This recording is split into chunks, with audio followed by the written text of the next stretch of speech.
Hello, my friend. I love you. And in a moment, we'll be enjoying chapter 125 of Goodnight, Punpun. Before we begin, let's take a deep breath in 3, 2, 1. Breathe in. Hold it. And out.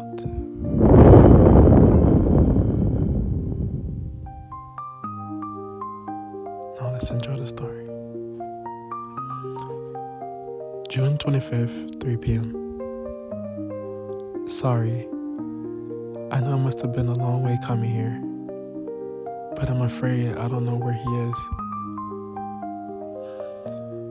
Oh no, I should be the one apologizing for coming on such short notice. Well, in any case, why don't you take a seat? I see. So he actually was using that cell phone, was he now? He never picks up when I try calling him, so I thought he wasn't using it at all. Are you a friend of his from work? What was your name again? Oh, it's Nanju. Well, Nanju, don't you think it'd be better if you held onto this? After all, I can't imagine him actually coming here just to find his cell phone. Midori, why don't we just send the phone back to his apartment? His friend here says he hasn't been home recently. He's also not been going to his part-time job either. Though I'm a little worried. That child doesn't like it very much when I meddle with his life. I'm sure he's fine in any case. Punpun's a good, hard-working kid, after all. Have you talked with Punpun recently? Well, my husband last called him on New Year's Eve. So, I guess it's been half a year since I last spoke with him. He sounded very happy when I told him I was pregnant. Right. I can see your belly's gotten quite big. Yes, next week is my expected delivery date. Although I won't be able to manage this shop for some time after the birth, I'm actually thinking of expanding out to a second shop. It'd be nice if you and Punpun could come visit us once I've got it up and running. Manager, you have a cell phone. You have a call waiting. Sorry about my wife. It can be a little hard to get through to her. She's probably one of those people who thinks the world revolves around her. But that also why she can carry out things so well without a hitch. A wonderful trait. Nanju, you're not just a simple friend of Punpun from work, are you now? To tell you the truth, I've attached myself to Punpun for entirely selfish reasons.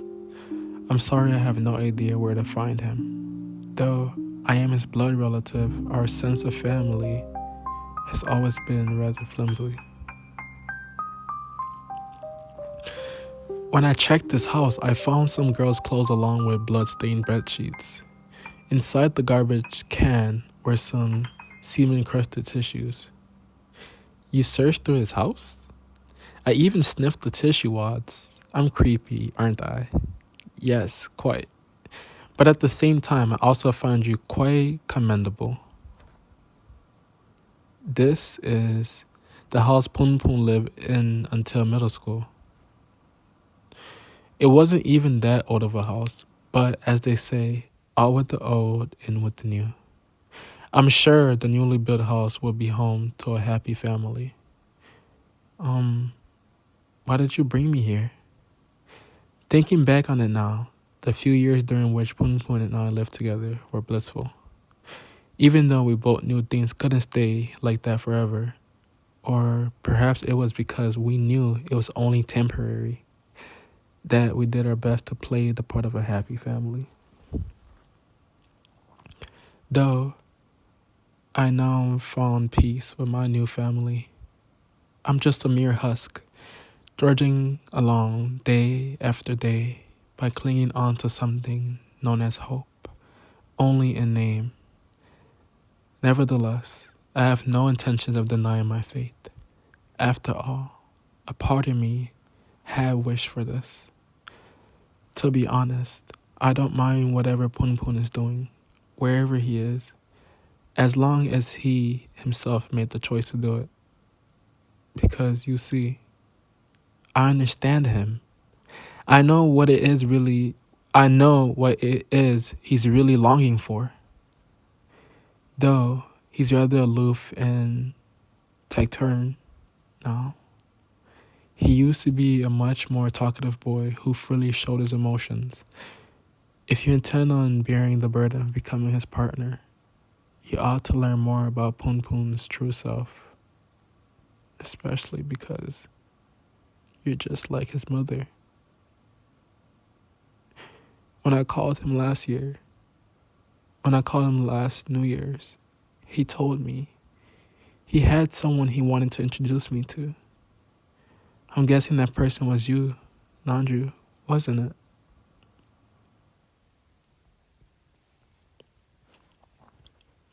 What? You're pregnant? Yeah. Sorry for the late notice.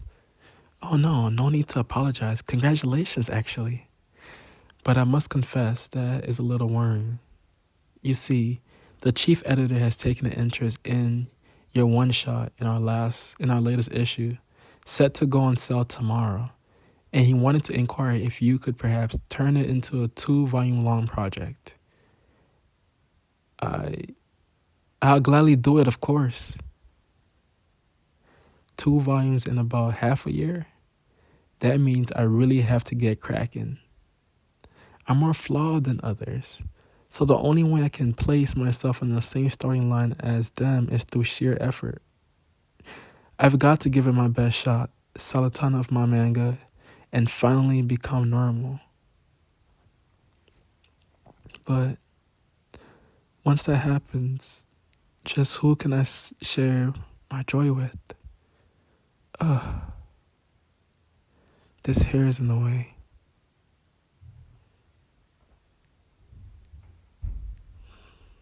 Thank you, friend, for joining me in this moment.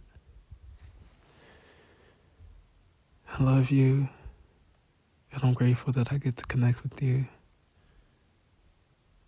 And you mean the world to me. And remember, you are not alone. You matter. I love you. Good night and sweet dreams.